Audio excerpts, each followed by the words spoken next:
A topic that could not be more critical and timely. Dr. Ladson-Billings, thank you from the bottom of my heart for accepting my invitation. It is an absolute honor to welcome you back to your root here at Morgan, where your journey in higher education started. I am overjoyed, deeply grateful, and thrilled beyond words.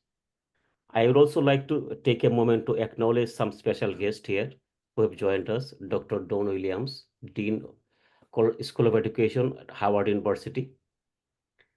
Thank you, Dean Williams. Dr.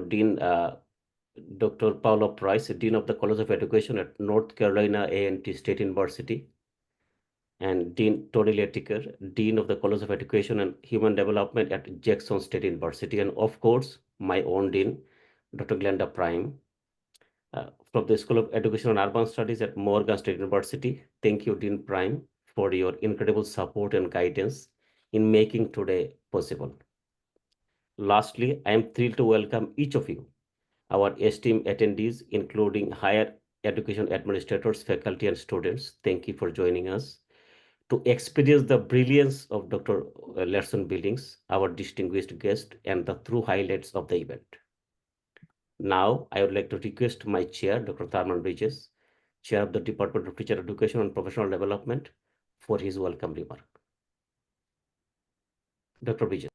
Hello, everybody. I will be brief because I wanna get the good news from our brilliant colleagues and mentors.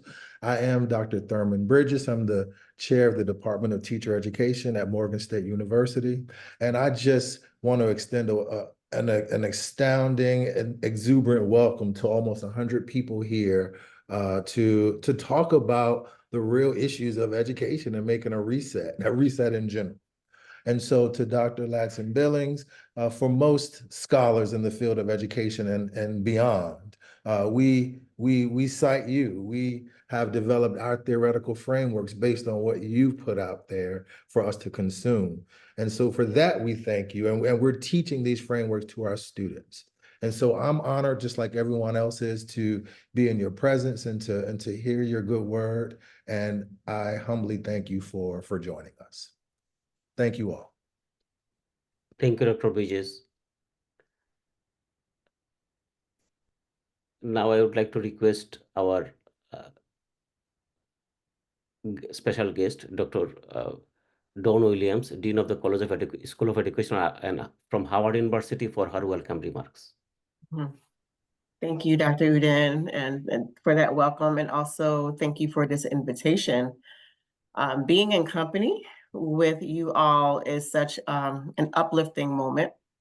We were in a different space just a week ago as we were thinking about what lies ahead of us in the future of education. And so I think this discussion is extremely timely for us to talk about equity. We have never stopped talking about equity, but I do believe that the reset, as part of the theme of this title, is very important because strategy needs to be employed in areas where there may be barriers to implement education in an equitable fashion. Right. I also want to acknowledge my fellow panelists, HBCU education deans. I had the pleasure of meeting with them about 2 weeks ago, which was also, I think, a timely event for us to get together and be able to speak upon how we can advance. I think it's important that you have HBCUs at the table because equity is something that is not foreign or new to us. I actually think is where we do extremely well and helping to set the model and the agenda. I'd like to make sure that our work is uplifted so that there can be lessons learned in ways that our colleagues across the educational landscape can pay attention to. Dr. Ladson-Billings, I've had the opportunity to meet with you a couple of times and serve on panels, and every time I walk away with a nugget. As referenced earlier, your book is seminal work when it was published, and it's still timely and relevant and still used in our repetitive scholarship in the training of educators, and not just the training of teachers, but in a comprehensive fashion. I hope our talk today does talk about the implementation of equity in a comprehensive fashion. We cannot rely on one unit. We can't rely solely on educational leaders to do it. It has to be something that is built in throughout the system, and we have to be pretty strategic in making sure that that happens with building alliances. So I'm not going to take away from the gist of what this conversation I know is going to bring to the greater audience. Just know that Howard University, the School of Education, particularly at Howard University, stands ready to continue to advance the work, but certainly need allies to do so. So I look forward to the remaining parts of this discussion and being in continued discussion even beyond this event. Thank you. Thank you, Dean Williams, and thank you for the inspirational remark, and thank you for accepting the invitation. When I emailed you, you replied. I was so honored that you will join us. Thank you. Now, I would like to request Dean Paula Price, Dean of the College of Education at North Carolina A&T State University, for her remark. Well, good evening, everyone. Again, I echo Dean Williams' sentiments 100%. It truly is an honor to be here, and I think extremely important that we gather here in this time and space as an HBCU community.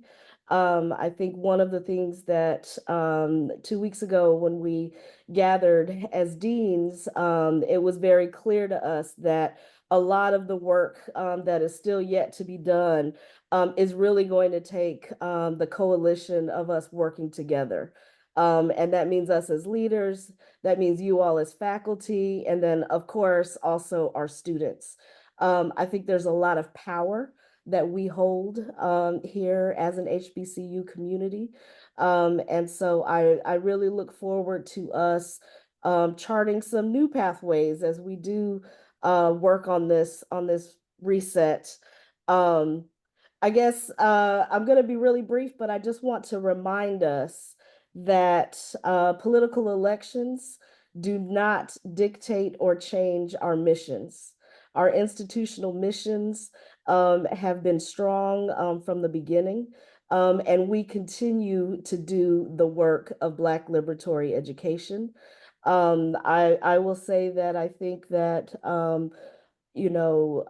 as we think about, there's going to be a lot of noise, right? There's a lot of noise around us. There's going to continue to be a lot of noise as we move forward in these next few years. But I think that like our foremothers and forefathers, we will have to be focused and we'll have to be focused on the work that we have historically done, which of course is very much tied to training excellent teachers, developing leaders for our community, and moving our communities forward.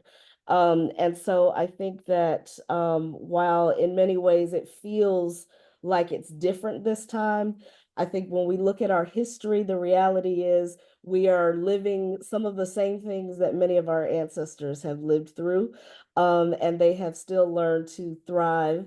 I think it will be important for us within our spaces to have a lot of clarity that we will not be distracted and that we will continue to march on with our mission. And so with that, I'm going to yield my time to my other colleagues, but I'm excited for this conversation and I think it's very much needed. So thank you. Thank you, Dean Price. It is an honor to have you here. Now I request Dr. Tony Letiker, Dean, College of Education and Development, Jackson State University. Well, thank you so much for the invitation and the introduction. It's truly an honor for me to be a part of this webinar with my colleagues and Dr.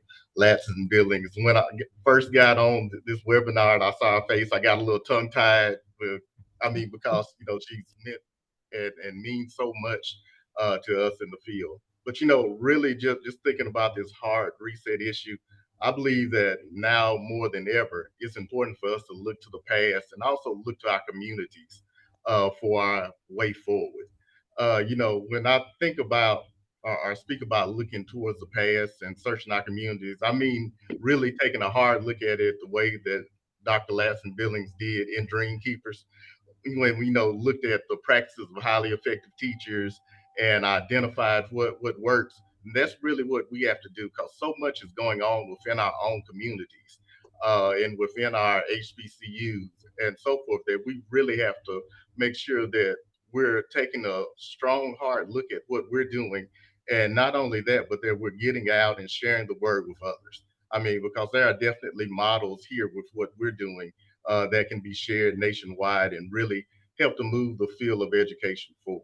So again, just going back to that question of, what has worked and what is working. I think about the Freedom Schools, the Children's Defense Fund's Freedom Schools, how for decades, their work has been going on, and they've been out training our students not only in academics but civic engagement, social action, and other things. Just really making sure that our students and our youth are exposed to culturally responsive teaching and so forth. Our groups like the Southern Initiative Algebra Project, which was started by Bob Moses in his work, and just being able to, continue in that vein and continue in that tradition is something that's very important. And I think here at Jackson State, as well as other HBCUs, many of us are looking to that past, and we're looking to, initiatives that we're currently doing now, and looking at ways to partner where we really and truly can just continue to move forward. So I'm really excited to be here and to be a part of this conversation. And just like everyone else, I'm a big fan and just looking to hear more today. So it's been a great speaking with you all, and I look forward to the rest of it. Thank you. Thank you, Dean Letiker. And also there is an intention behind inviting all SBCU deans, because how we can work together, how we can collaborate, and also our dean, she has a center, for how we can eliminate educational disparities. We can work together, faculty from different SBCUs in that mission. I'm sure our dean may talk something about it. So now I would like to invite my dean, Dr. Glenda Prime, Dean of School of Education and Urban Studies, Morgan State University, for her remarks and to introduce our main attraction. And dear attendees, please know that after the introduction, when Dr. Ladson-Billings will deliver her speech, feel free to post your questions in the chat. I would like to invite Dr. Simon Gibson, Associate Professor in the Department of Teacher Education and Professional Development at Morgan State University, to kindly monitor the chat and facilitate our Q&A session. Thank you, Dr. Gibson, for helping us making an engaging and interactive session. Thank you, Dean Prime. Thank you, Dr. Udin, and welcome everyone. My name is Glenda Prime. I serve as the Dean of the School of Education and Urban Studies here at Morgan State University. And I am welcoming all of you to Morgan, because wherever you are right now, if you've joined this webinar, you are at Morgan State University. So I welcome all of you. And I look forward to an interactive session and an informative session. It is my great honor and pleasure to introduce our featured speaker, Dr. Gloria Ladson-Billings. Dr. Ladson-Billings is currently the Kellner Family Distinguished Professor Emerita in Curriculum and Instruction at the University of Wisconsin-Madison, where she held several other leadership positions. Her career has been highly influential, has spanned more than 2 decades, beginning with the conferral of her doctoral degree in 1984, I believe it was, from Stanford University Graduate School of Education until the present time.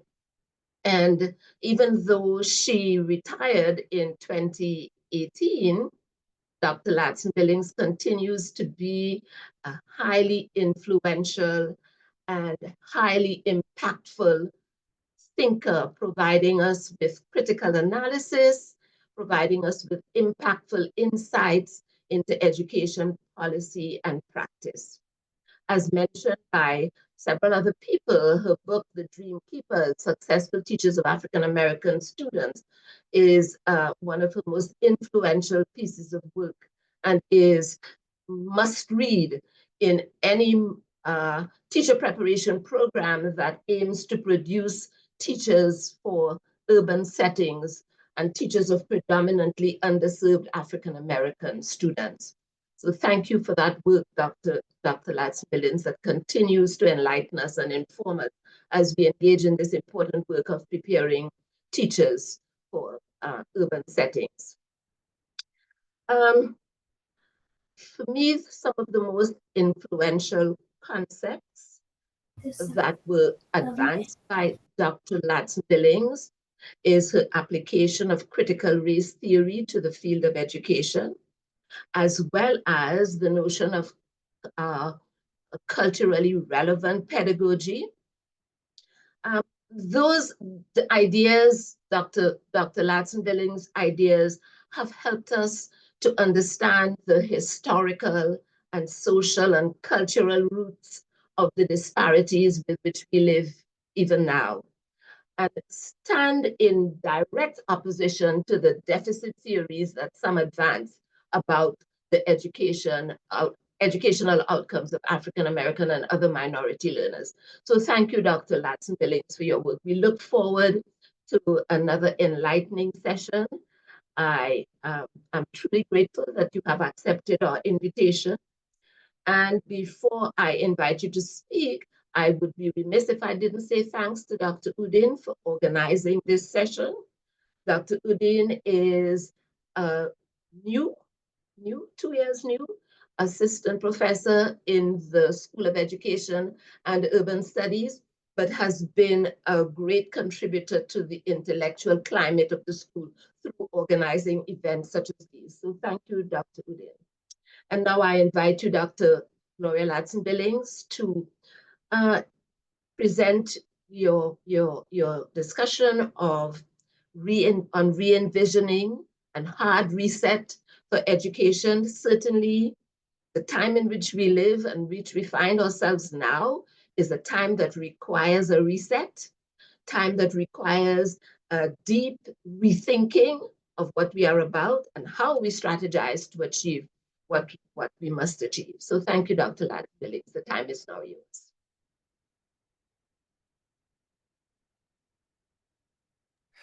Thank you, Dr. Price, and thank you, Dr. Udin, for this wonderful invitation. I'm delighted to be here. You can't see it all, but I am wearing my National Treasure sweatshirt because, of course, I am a proud graduate of Morgan State University. It's probably the last place where I actually learned something. And it's not a secret. I tell the Stanford people that all the time. I didn't really learn anything here. You guys gave me the credentials, but I had learned all this stuff before I got to you. Actually, we want to share my screen so that I will not ramble. So if you just hang on a minute, I will find my desktop.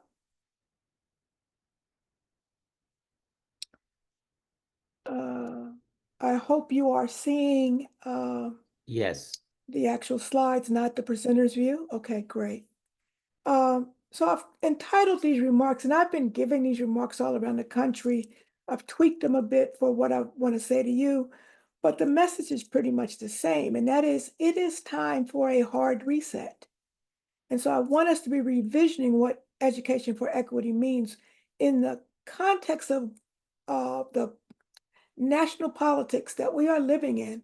We know we are in for some hard times. There's no way to sugarcoat it.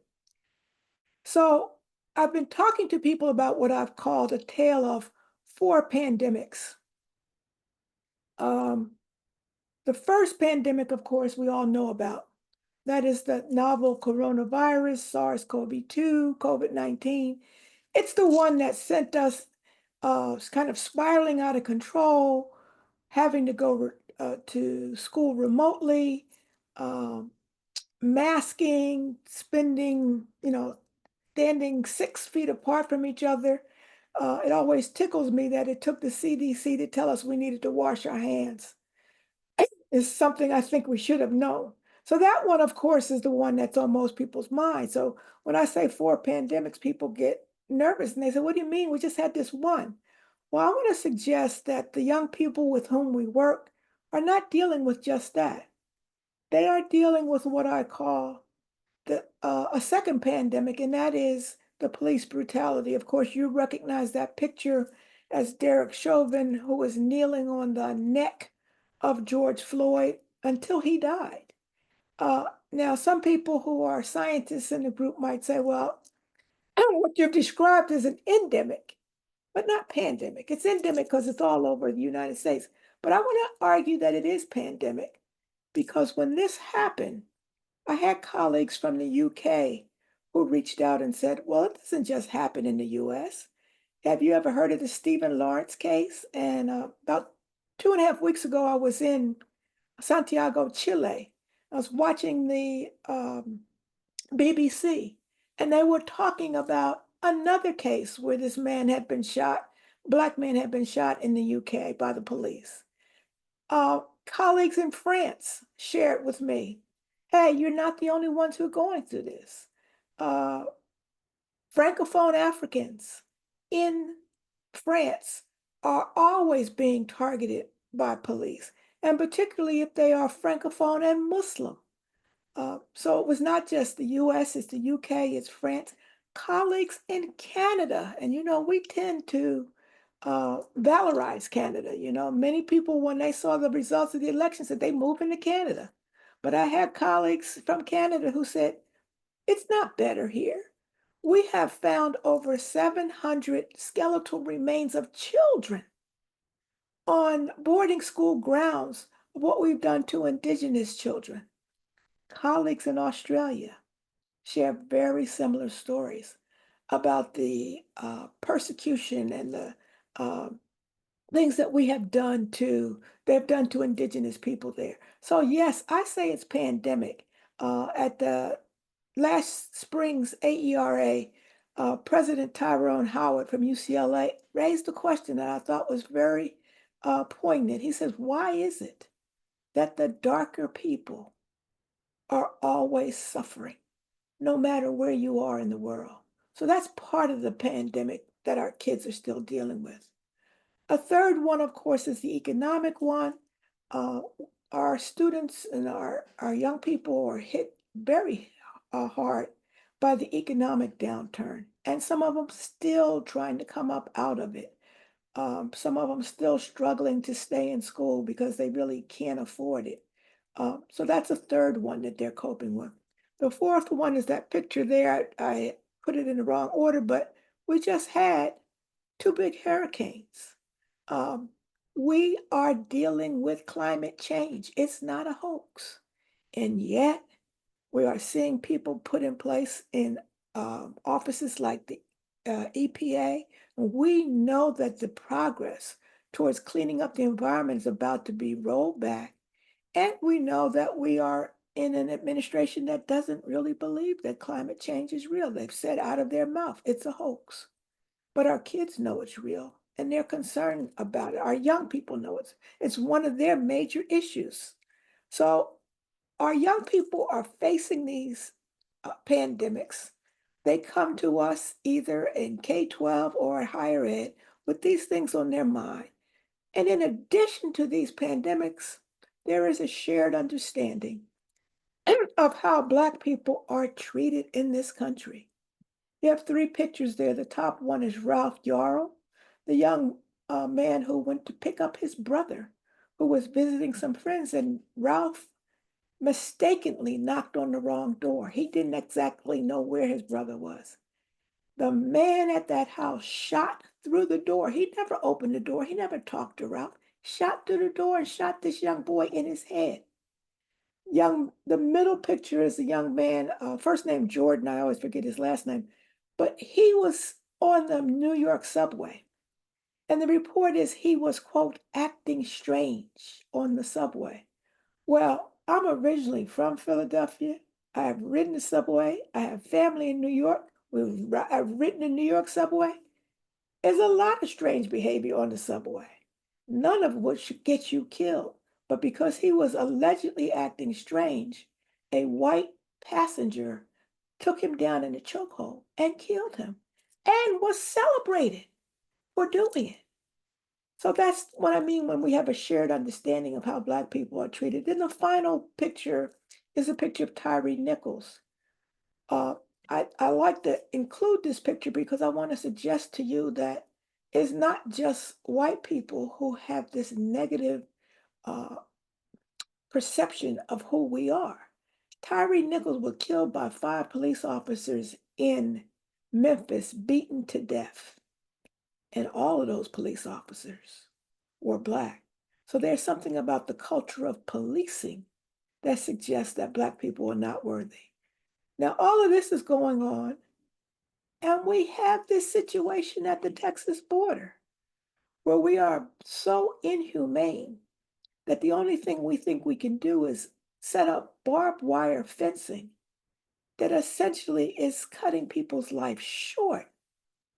So none of the sense of humanity is being imbued to people who are not white. All of that's going on, and I know it all sounds like gloom and doom because it is. But I want to suggest that there is a bit of a silver lining, and that's what I'm here to talk to you about tonight. And I grabbed that silver lining from the work of an Indian novelist by the name of Arundhati Roy. Arundhati Roy wrote a paper and published a paper titled "The Pandemic is a Portal." And it just gave me such a glimmer of hope that I want to share with you. Here is a excerpt from that paper. She says, historically, pandemics have forced humans to break with the past and imagine their world anew. This one is no different. It is a portal, a gateway between one world and the next. We can choose to walk through it, dragging the carcasses of our prejudice and hatred, our avarice, our data banks and dead ideas, our dead rivers and smoky skies behind us, or we can walk through lightly with little luggage, ready to imagine another world and ready to fight for it. It's those last 2 sentences that just really give me some sense of hope that we can walk through lightly. We don't have to carry all of that stuff that we had pre-pandemic with us. We can imagine another world and we can be ready to fight for it. So with that in mind, I've been the person saying, let's not go back to normal. During the COVID-19 pandemic, you heard people all the time, I can't wait till things get back to normal. Ooh, I wish things would be back to normal again. Well, I'm not excited about going back to normal. Why?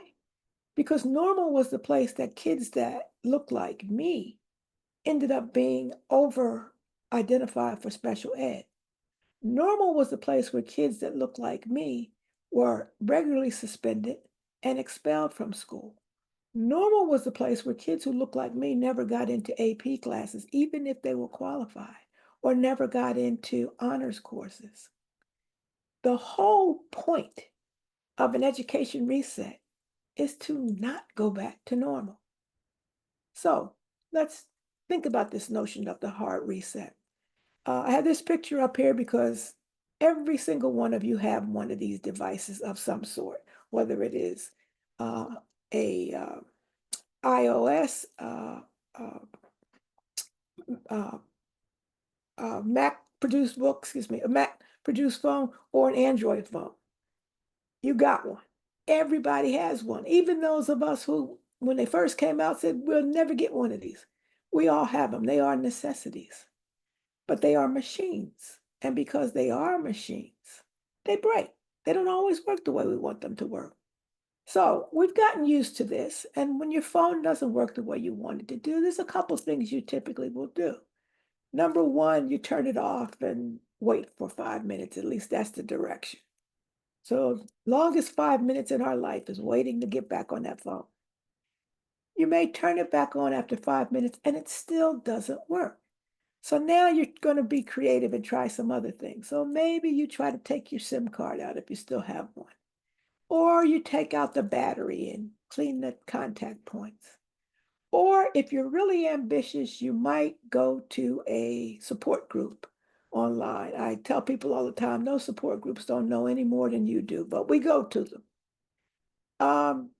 When none of that works, we finally break down and go back to our cell phone provider or our wireless provider and go to talk to somebody. And we get there and there's a young person there who comes to help you. And they will initially do all the same stuff you did. They'll turn it off for 5 minutes, wait, doesn't work. They may pull a SIM card out. They may take the battery out. But eventually, what they may say to you is what I call a kiss of death. And that is, I think it's time for a hard reset. Now, why do I call it the kiss of death? Because I'm one of these people who doesn't back her phone up. At least I don't back it up enough. So if I get a hard reset, all of them good pictures I took of restaurant meals are going to go away. All those selfies I took and I had just the right light and the right angles, they're going to go away. What's going to happen is that person is going to return your phone to a factory install. You're going to get it back. It will work, but it will be just like you got it from the factory. That's the metaphor that I'm trying to use when I think about what we need to do in education. We need to wipe the slate clean and we need to start again. Now, I wish I could tell you that I came up with this idea all by myself, but I was very privileged when I was at Morgan State to study with the eminent scholar of history, Benjamin Quarles. So I always look for lessons from history. I went on to be a history teacher in the school district of Philadelphia. So history is the lens through which I view the world. So here are a couple lessons from history. On the right-hand side, you see a picture of post-war World War II Japan. Could you imagine that after Hiroshima or Nagasaki occurred, these atomic bombs were dropped, that these people just went back to school the next day and just said, okay, let's just pick up where we left off? Of course not. They looked long and hard at what had gotten them in that situation and what they needed to do to get out of it. So they made some big changes in Japanese education. Number one, they opened up a lot more opportunities for girls. If you've ever been to Japan, you know it's a very gendered society, and girls and women still don't have all of the opportunities. But this was their first attempt at really making school available and having girls have access to education in a grand way. The second thing they did is they changed their organization. They took a look at what was happening in the West, and they realized that they only offered elementary and high school. They had nothing in the middle. That kids went to elementary school from about kindergarten to what we would call 8th grade. Then they went to high school. They saw that in the West, we had something in the middle. At that time, we were calling them junior highs. Today, we call them middle schools. But they realized that we were doing something with early adolescents that they weren't doing. And so they reset their system to provide for those kids in the early adolescent years. This picture on the left is a picture from Italy, and it is also post-World War II. Italy, of course, was another of the Axis powers that lost the war. That picture is taken at the Reggio Emilia preschool, which is reputedly the best preschool in the world. That school's so good that here at the University of Wisconsin, we select early childhood candidates and we send them to Italy so they can see the preschool. What you can't see in the picture is that there is a man and a woman watching this little boy solve the problem on his own. One of the things that the Italians were very worried about was the fact that they had fallen under this fascist regime because they didn't know how to problem solve on their own. They just listened to what somebody told them to do. So they said, we've got to start preparing our children to problem solve. So those are two of the places that my inspiration for thinking about a hard reset comes from. But I want to suggest to you that we need to think about how our children missed what I call the pandemic dividend. Remember Arundhati Roy, pandemics are portals, that they divide the old from the new. And there was a dividend to be reaped, but our kids missed it. Because most schools kept doing the same old things. They didn't change anything. They just said, oh, okay, maybe they have hand sanitizer now, I don't know. But for the most part, schools looked exactly the way they looked prior to closing for the pandemic. And it didn't take into account that our kids came back very anxious, a lot of them depressed, very uncertain. My middle son is a teacher in a high school in Sacramento, California area, in a very good school. But after the pandemic, he would call and say, Mom, I don't even know what's going on here. You know, all of a sudden we're having lockdowns because kids are coming to school with weapons. We are having more fights.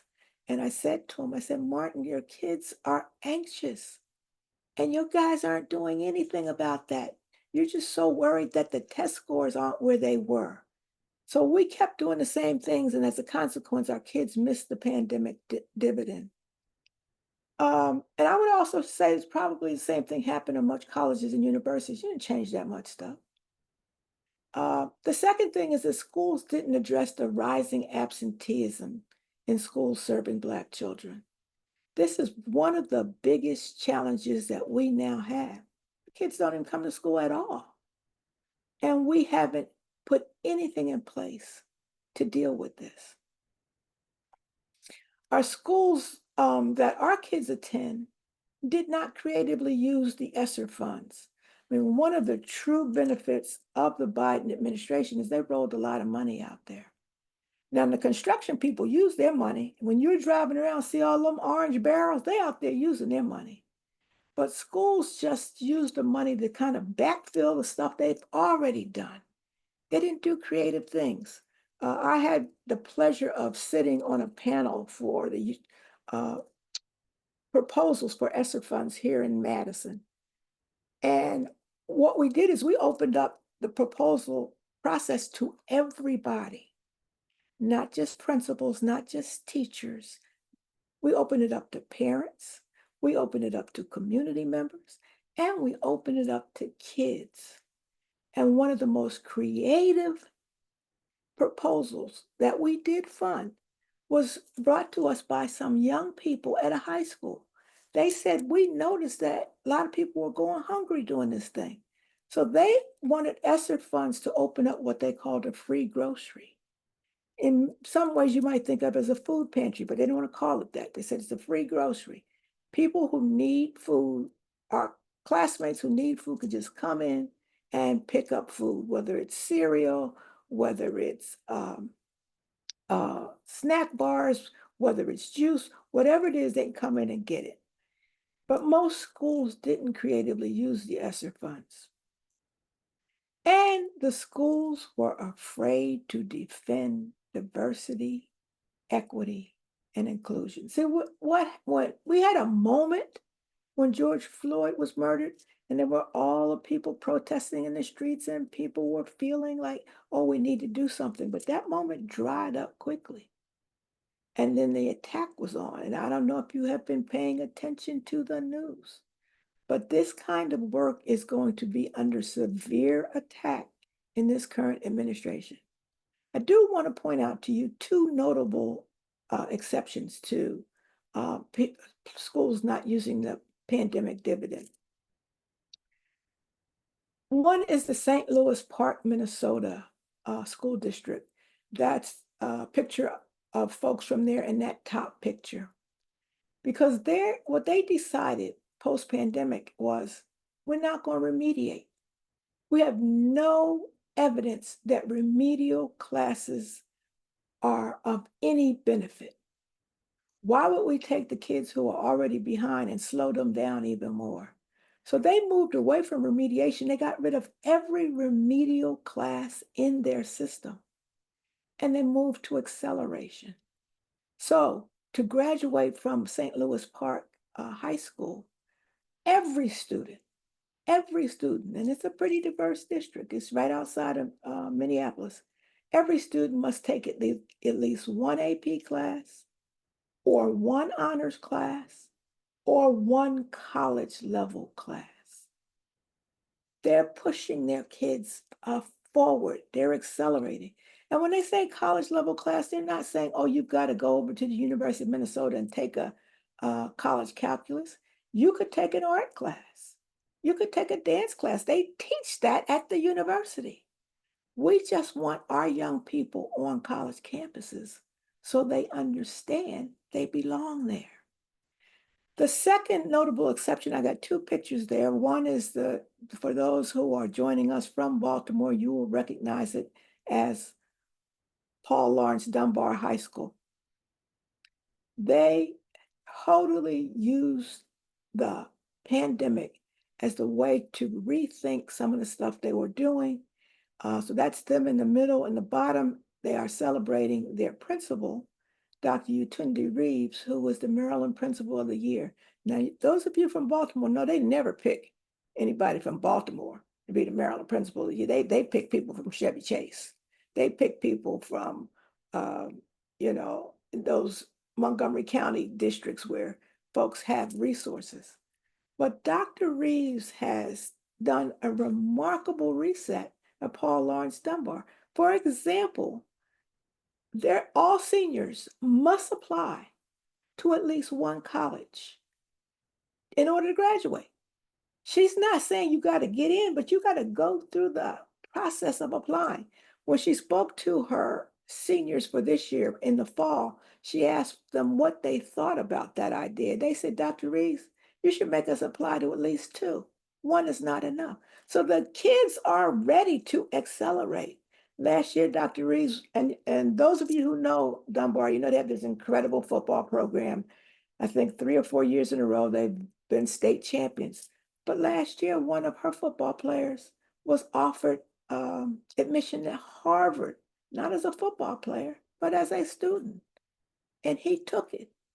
This year, another one of her football players has been admitted to Harvard. So here we are, folks saying, we're not going back to this old stuff. We're going to accelerate. We're going to move forward. We're going to push our kids forward.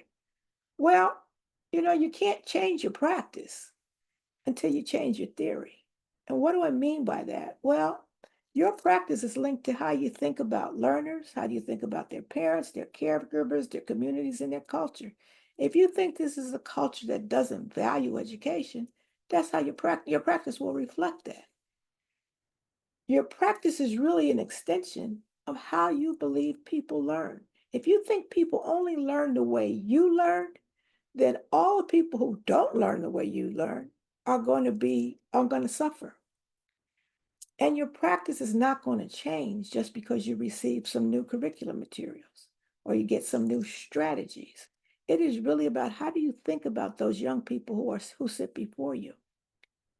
As was mentioned in the introduction, I've been known for this concept of culturally relevant pedagogy.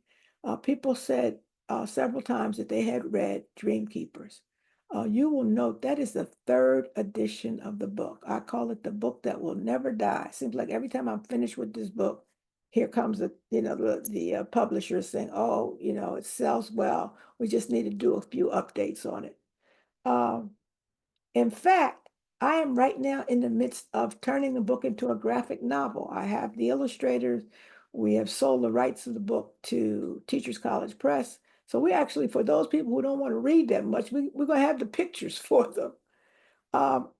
But if you have been following me for some time, you will know that all of this came out of an article I wrote and published in the American Educational Research Journal more than 30 years ago.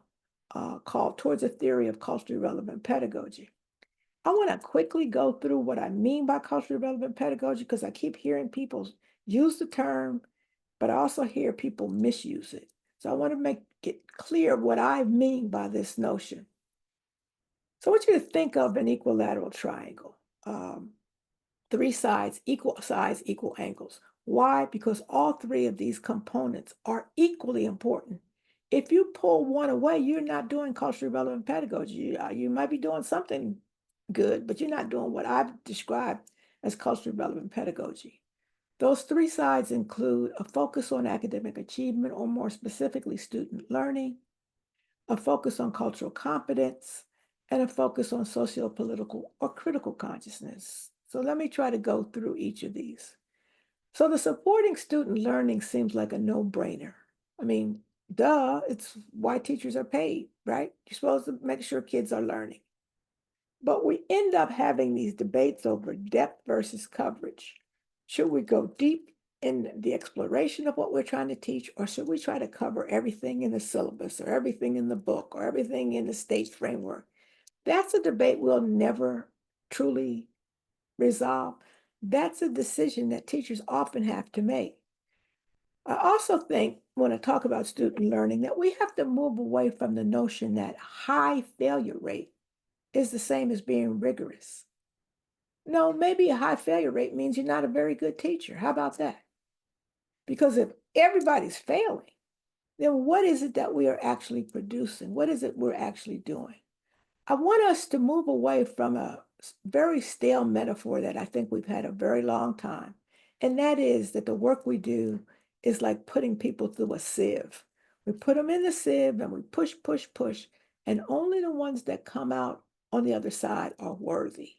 The ones that get stuck in the sieve, we kind of toss aside. I want us to move from that metaphor to one that suggests that what we're doing is actually kind of holding a net where we're trying to make sure we catch every single person. I ask people to imagine first responders. When that alarm goes off in the fire station, can you imagine first responders saying things like, well, let's see if we can save some of them? No, the first responder goes with the idea that we got to save everybody. That's our job. We got to catch every last one of them. I think that we also have to move away from this notion that it's okay to have some bad apples in a profession.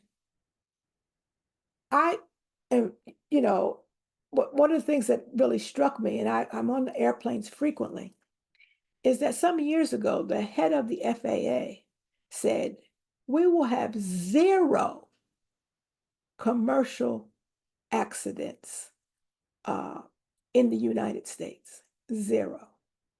And someone said, well, that's unrealistic. You can't, predict we'll have 0. He said, no, we will have everything in place to ensure there are 0 commercial accidents. Guess what? There were 0 commercial accidents. Why?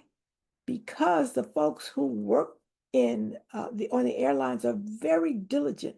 If you see a pilot sitting in a bar at the airport, that pilot is not going to be behind the cockpit. It's just not allowed. So we know that we can have a 0 tolerance for that level of failure. They can't have failure in the cockpit because it's a life and death situation. I am crazy enough to extend this notion to the idea that we can't be walking around saying, oh, on the police force, you're going to always have some bad apples. No, we should have 0 tolerance for bad apples on the police force. Why? Because these people have the power of life and death right there at their side. They can take your life like that. So you can't have bad apples. And yes, I'm crazy enough to believe that in our profession, in the field of teaching, we should have 0 tolerance for bad apples in the classroom. Because I believe they too have the power of life and death. It's maybe a slow death, but they are killing kids' dreams and they're killing their aspirations, and we should not tolerate it. So that's my spiel on student learning. That student learning, and what I mean by student learning is not just a test score. I mean the difference between what a youngster looks like or a student looks like when they come into your classes in the fall and what they look like by the end of the semester, or in a K-12 setting, what they look like at the end of the year. That growth ought to be measurable. It doesn't have to be just on the test score. The second component, this cultural competence, is the most misunderstood. It really refers to the ability to be firmly grounded in one's own culture of origin and fluent in at least one other culture. So I don't need white teachers to teach Black kids how to speak African American vernacular or Black English. They know how to do that. They speak that with Big Mama. They speak that with their friends. I just need that teacher to not denigrate it, to not make kids feel ashamed of what they come with. But the teacher's job is to add to that culture and make sure that that the young people leave with more resources than they came. Let me give you a Morgan State example. As a freshman at Morgan, one of my professors would invite us to dinner at his house on Sundays in a groups of 4. Now, back then, Morgan only served 2 meals on Sunday, because it's that sort of Southern tradition of breakfast and then the big Sunday supper, right? I'm someone who didn't get up in the morning, so now I'm down to 1 meal because I ain't go to breakfast. So when he invited us for dinner, we were excited. So he invited us in groups of 4 or 6 people. And when we got to his home, his table was set with a full place setting, something most of us had never experienced. Plate, the salad plate, the plate for the bread, the several forks, little shrimp fork. I mean, all of this stuff. While we thought he was being nice and feeding us, what he really was doing, and he told us, was teaching us how to use all of those elements at the table. What he told us was, it doesn't matter how smart you are if you don't fit in. So yeah, you get top grades at Morgan, but then you go to work at a company or an institution and you have to sit down at a table and you don't know what to do. People will say you don't fit in. That's that developing the fluency of the other culture. He wasn't asking us to stop being Black. It was asking us to add on to who we were so that we were more competitive and had much more of a chance to fit various settings. So typically what people think of cultural competence is just having a list of, oh, the do's and don'ts for Black kids, the do's and don'ts with Latinx kids. No, it is figuring out how the kids begin to get fluent in another culture while maintaining a level of pride and understanding of their own culture and history and traditions. The thing about cultural competence and why it's important is it doesn't let white kids off the hook too. They can't just have one culture. They're not going to just be encapsulated. We're in a global culture. And if they're going to be successful, they're going to have to know how other people do things. And then finally, this notion of sociopolitical critical consciousness is what I would call the most ignored component.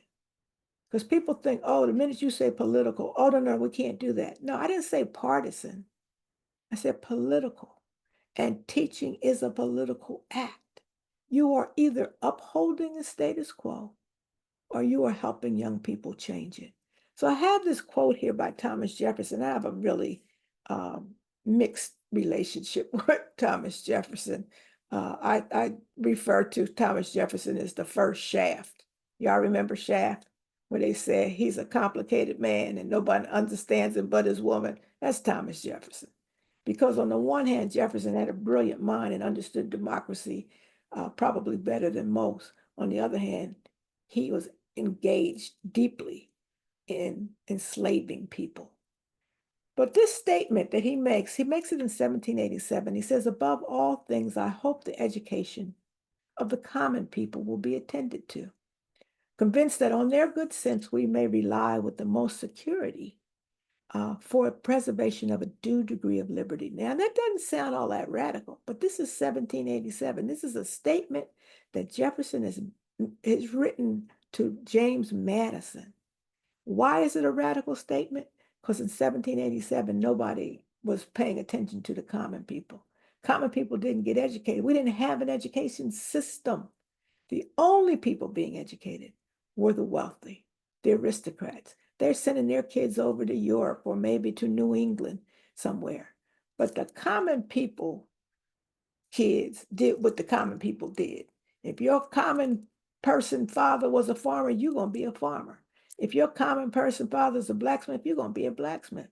Maybe the blacksmith and the farmers switch kids for apprenticeship if they had more than a couple kids. But there was no sense that we should educate common people. And yet Jefferson said it. That's this notion of the sociopolitical or the critical consciousness. When I talk to young people, I call it the so what factor. You've learned all this stuff. You know how to do the Pythagorean theorem. You know about photosynthesis. You know about the War of 1812. So what? The so what is, how does knowing how to do these things or having this knowledge help you to solve your own problems? And so this is the place where we give kids some space to figure things out. I gave you the example of Dr. Reeves asking the kids about applying to one school. The kids say it's more than one. We should do more than one. It's allowing them to be able to solve the problems that they are confronted with. So I want to wrap up by talking about what I think we actually learned from COVID. We learned that relationships matter. We learned that time can be a variable. We learned that technology has to move to the center and that schools have a role to play in meeting students' basic needs. So I'm going to do this quickly. I'm probably going to skip some stuff because I want to make sure you get a chance to ask some questions. But I want to point out the impact of student-teacher relationships because relationships matter, because no significant learning can occur without significant relationships. So how are we welcoming our students? How do we get to know them? How do we set high expectations for them? How are we being empathetic and teaching them empathy? How are we being positive and energetic? How are we being passionate? Do we brag about the students we have the privilege of teaching? Are we building trust with those students? And are we being our authentic selves? Not trying to turn into something that we think kids will like or young people will like, but bringing our full authentic selves into classrooms. I'm going to skip these two places because there were just some videos. The second thing I want to point out that we should have learned from COVID is that technology has to move to the center. It's a quote from the CEO of Google who says, technology alone cannot improve education, but it can be a powerful part of the solution. So we need to start considering the areas where we can improve our use of technology. How are we using it instructionally? I contend now that we should be archiving everything we teach. Our students who miss a class ought to be able to go to a class website, click on it, and see what happened the next day. Kids who are struggling, who are falling behind, should be able to go back and in essence, have what you taught be retaught to them. Organizationally, some of the non-instructional tasks that teachers have to do, taking attendance, grading, technology can handle that. And finally, how are we communicating? We can be reaching out to parents and to students. You know, when things happen on the campus of the University of Wisconsin, I always get a text. If there's been some, there is an alarm, I get a text that tells me avoid the campus area. That's the way we need to be communicating with our young people and their caregivers at all levels. The third thing that I think we learned is time can be a variable. You know, when we're doing remote teaching and learning, we were teaching all kinds of hours of the day. We weren't stuck in this little box. And so we have to move away from this notion that time is constant, but the learning is the variable. What should be the variable is time. The learning is what should be constant. So we ask ourselves, does everything we teach have to be determined by the clock or the calendar? And what things can we ask our students to accomplish that are not time dependent? And what do we think might happen if we become more forgiving regarding time? Finally, I want us to remember that schools have a role to play in meeting our students' basic needs. It's not just all about academics. If we know students are food insecure, what do? what resources are we aware of that are in the community that can help a student who needs those resources? I asked people in the K-12 setting, what'd you do with last year's lost and found items? What could you do?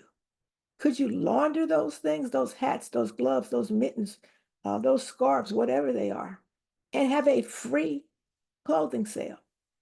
We don't have to always just toss things away or let things accumulate. And what happens when our students don't have access to necessary school supplies? What do we do for them? And finally, and most importantly, do we know how to recognize our students' health needs, physical and mental?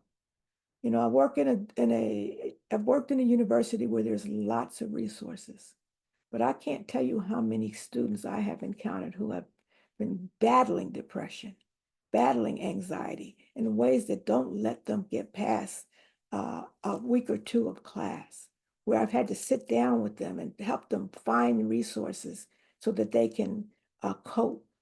We need to make sure that we are doing that for our students. In the final analysis, I would just ask you to remember Miles Horton. If you don't know who Miles Horton is, that's your homework assignment. But Miles Horton would say that the people with the problem are the same people with the solution. So whatever you are coping with on your campus, you're on the campus. You see the level of the problem, and I would hope that we will begin to be more proactive, not begin to, quote, attack problems after they've occurred, but to anticipate what is going on here and how can we help. I'm going to stop there. I know that they want to do some Q&A, and I feel like I'm rushing, so I'm going to come out of the Zoom. I'm going to stop sharing and get back to you. Thank you so much, Dr. Ladson-Billings, for those amazing comments. I know I took lots of notes. I've had the pleasure of meeting you a bunch of times, but this will take me back to my grad days. I am inspired, ma'am. So thank you for that.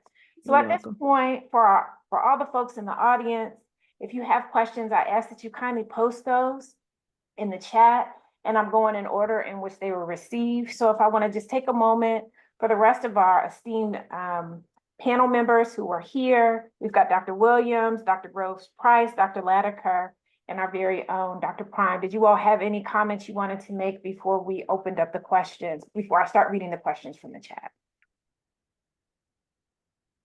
I know you all are very gracious and aware that there are lots of folks here that want to talk to her, but I also want to honor your time and your presence. Thanks, Simone. If I can just put I think something out in the hemisphere for us to think about in relation to Dr. Ladson-Billings' comments, and it is about the future and how we plan this whole reset. Technology is a major piece that I am afraid that we are not at par with, being on par, at least to the direction it's heading. We are heading in a direction where education is being more individualized, and being in educator preparation programs, we have to ensure that there is exposure, but also that we are helping to build that technology.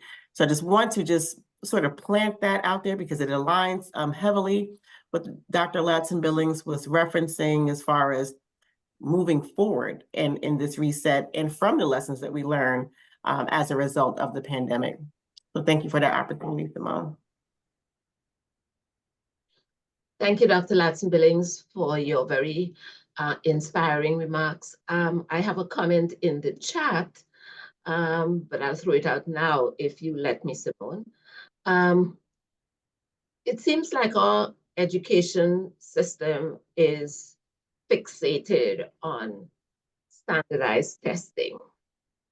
And it's in service of accountability rather than in service of instruction. And I'm thinking that this reset moment has to be a reset for the way we think about assessment and the way we design assessments. And I don't know, Dr. Ladson-Billings, if you have any thoughts that you'd like to share on that. So let me sort of give a big picture here. About 20 years ago, I made a statement in a talk somewhere, and I said that the larger agenda is the absolute destruction of public education. And people said I was being alarmist. Oh, no, that's not it. Now, my rationale was because I was looking at what I would call the evacuation of the public sphere. I looked at what was happening in public transportation. I looked at what was happening in public health. I looked at what was happening in public housing. And I asked the question, why do you think public education is going to go unscathed? So if you've had the time to read the education section of Project 2025, it is about the destruction of public education. They want the money to go to the state, and they want the state to give the money to individuals, and individuals will purchase. That's not a public system. But you know who gets left behind when we do that kind of thing. So while assessment is always an issue, because we don't use it to drive instruction, we don't use it to critique systems, we use it to be able to point fingers at kids. I think the bigger problem that we have on hand is convincing people. And that's another one of those sort of pandemic dividends that we didn't take advantage of, because when them kids first had to be at home, oh, all of a sudden the public was like, oh, we do need these people. Oh, yeah. But the grace we were given quickly evaporated. So I think that, assessment is always going to be an issue, but what's going to happen if we move to a much more voucher plan and people purchasing, they're not going to be held to the same standard. I mean, here in Wisconsin, Milwaukee has so many charter schools. They don't hold those charter schools. Milwaukee has both charters and vouchers.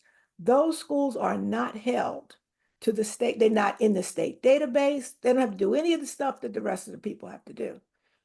So what's really going on with assessment is, how can we punish the group of folks we don't really like? How can we punish the systems and institutions we don't really like?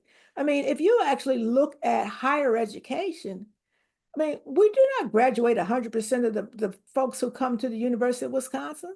I mean, we're probably at about 60-65%.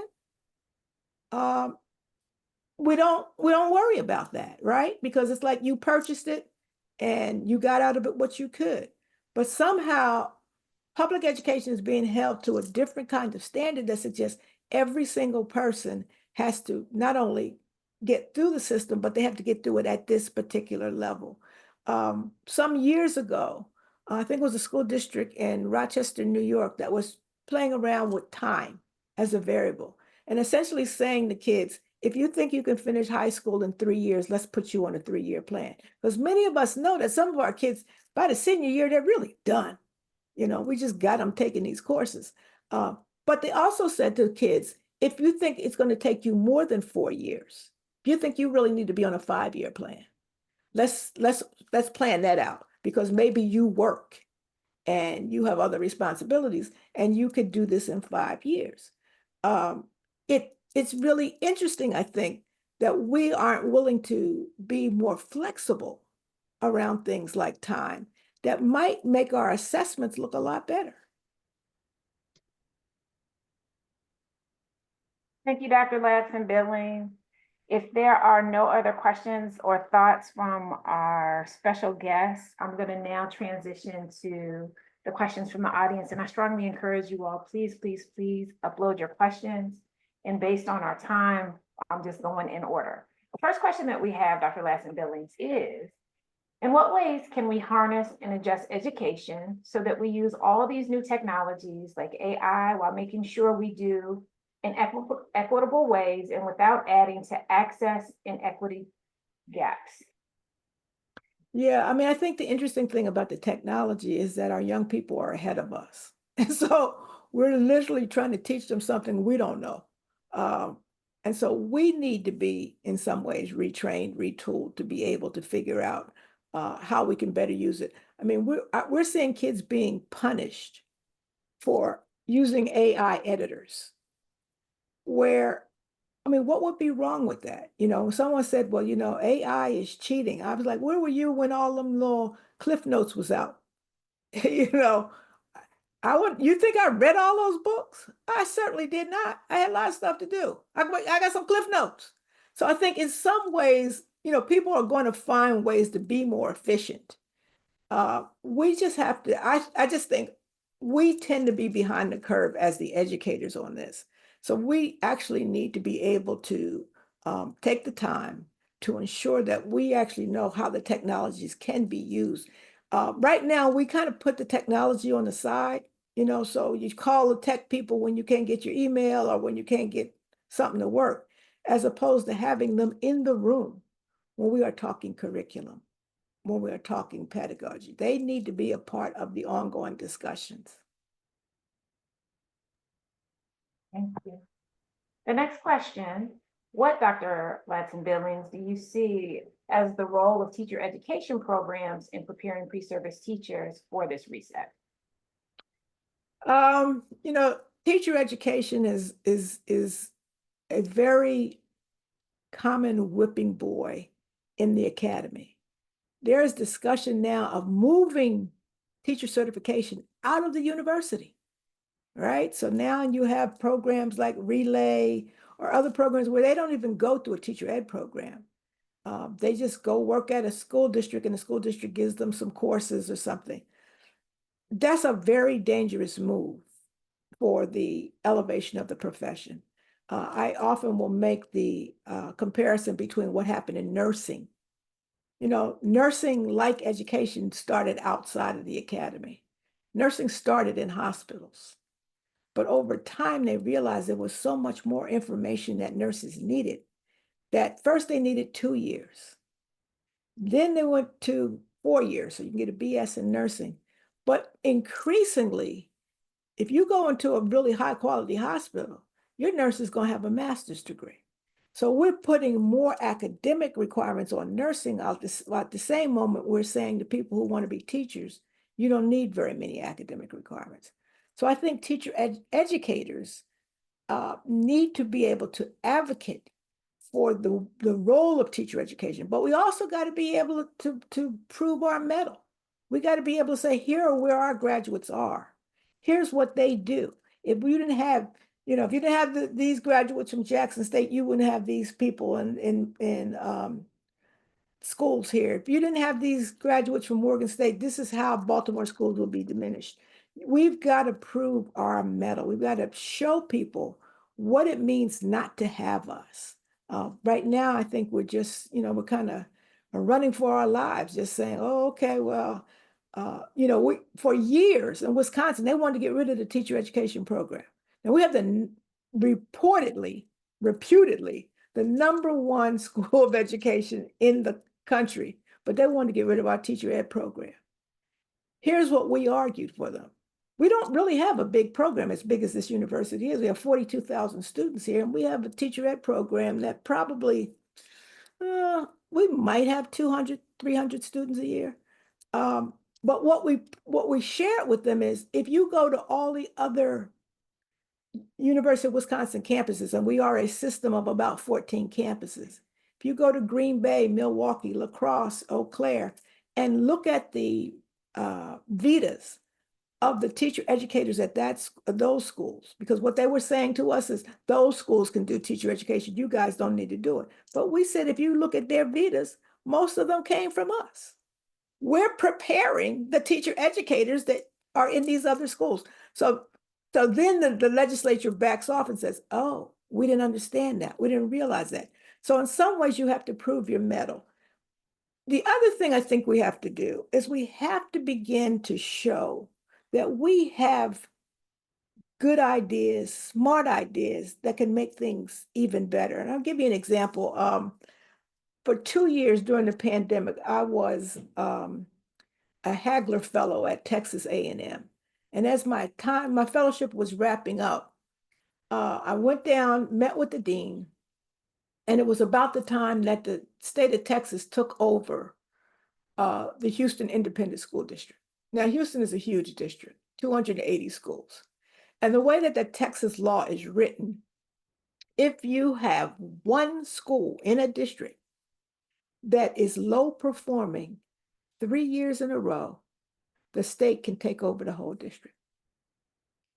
So Houston had about half of its schools low performing, but half of them were not. And I sat with the dean and I said, you're the biggest producers of teachers in this area. They're about an hour. Texas A&M is about an hour from Houston. They produce more teachers than Texas Southern, more teachers than Prairie View. I said, what are you going to do? He said, well, I don't know what we should do. I said, well, let's just play out a scenario here. What do you think is going to happen? I'm not sure what's going to happen. I said, well, let me tell you what I think is going to happen.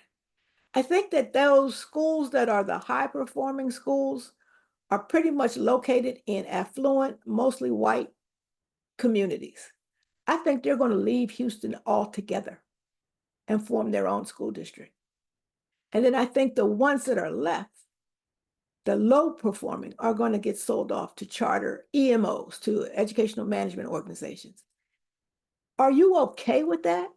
And what could you be telling the state that you can do? So when I say we shouldn't be in a place where we're waiting for stuff to happen. A lot of times we can read the tea leaves. A lot of times we can see the direction. We need to be proactive in saying, okay, if this is the direction you're going, here's what we are proposing.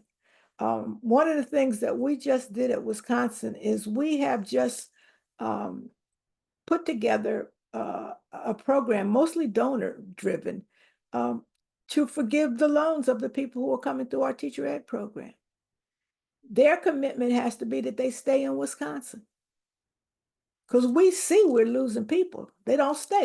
They head south, but who wouldn't? It's cold up here, right? But the truth of the matter is we had a dean who looked at the situation and said, we got to get ahead of this. So back to my Miles Horton, people with the solutions, people with the problems are the same people with the solutions. You know what the problems are. You got to start proposing solutions and not just let that happen to you. Thank you. For the next question, I love this idea of catching everyone in a net. However, for many parents, the rhetoric of, quote, no student left behind, unquote, which of course differs from what you are saying, but is commonly frowned upon because many think it equates to inadequate education standards. Do you think acceleration programs can include both rigor and effective learning? And can they be applied nationally to resolve this? Well, one of the problems with trying to do anything nationally is that we have such a decentralized system.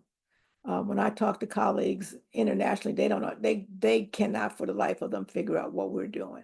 So we essentially have 51 school districts, if you include each state and the District of Columbia.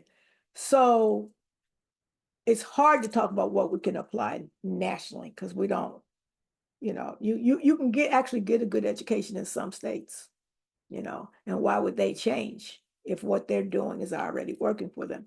But I do think we can be, the notion of acceleration, it can't be worse than remediation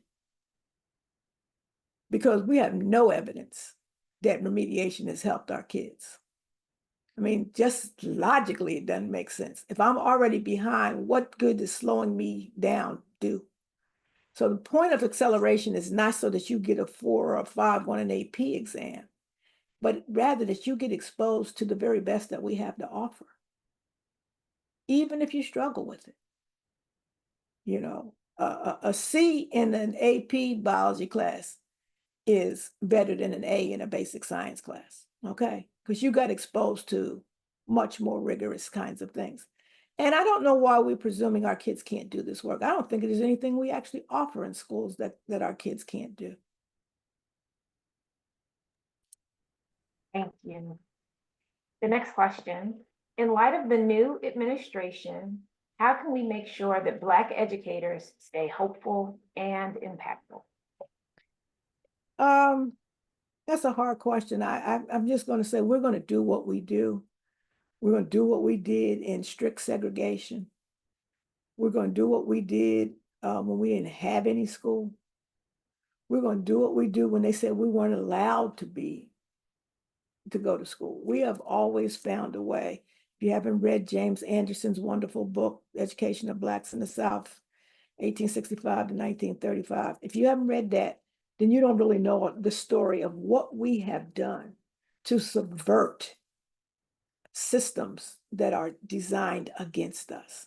We're going to keep doing what we do. I think the challenge for us is going to be is that there's not enough of us doing it anymore. And so fewer and fewer of folks of color are choosing teaching as a profession. We can't guarantee that our kids are going to have people standing in front of the classroom who see them as fully human. We have pretty good evidence that suggests that having just one Black teacher will keep a Black boy from dropping out of school. We know that Black teachers actually benefit all students. It's not even their benefit for white, it's for all students. But we have so many of our kids who make it all the way through high school and never have a teacher that looks like them. Last month, we sent 61 Black kids from Madison to Alabama. They went to Miles College, they went to Alabama A&M, they went to Tuskegee, then they went back up to Tennessee, they went to Fisk, they went to TSU. Their minds were blown. They had no idea that these schools even existed. They had no idea. And so after that event, that excursion, the woman who's head of the BSU at the school took the kids to Milwaukee to a Black College Awareness Fair. Half of those kids came back with on-the-spot admissions. And can I tell you that their minds are just blown? They couldn't believe it. They were like, you mean there's something other than the University of Wisconsin? There's something other than because their horizons have been so shortened by the people who stand in front of them each day, who tell them, oh, you can't go to college. You don't have what it takes to go to college. So we need everybody. We need boots on the ground at this point. And we can't just rely on certified teachers. We're going to need people in churches and community centers, Boys and Girls Club, you name it, whatever it is that kids spend their time with, where there are caring adults. We're going to need all of these people to turn this around.